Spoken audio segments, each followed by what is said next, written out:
umekuja at the right time. Uliniacha ukasema ati mimi najiwezi na ukulima. Kuja uone. Kale kaketu kamoja kako na kila kitu.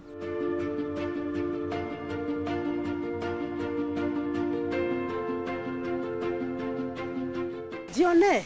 Akisiamini hii ni ile kamonja yetu. Yaani hata mahindi ni 2. Nakwambia mimi nimendosika na ukulima mpaka niko na more orders kuliko I can supply. Na siri ni nini? Unataka kujua siri? Siri ni mbegu kutoka Seedco. Ukulima sio kulima tu, farming is a science. Mkulima anayejali kufaidika na ukulima huchagua mbegu kutoka Seedco. Na isitoshe, Seedco watakushauri mbegu inayofaa kulingana na eneo lako na aina ya mchanga ulio katika shamba lako. Kampuni ya Seedco ni moto wa kuotea mbali. Tembelea duka la bidhaa za kilimo lililo karibu nawe na ujipatie mbegu kutoka Seedco. Seedco, the African Seed Company.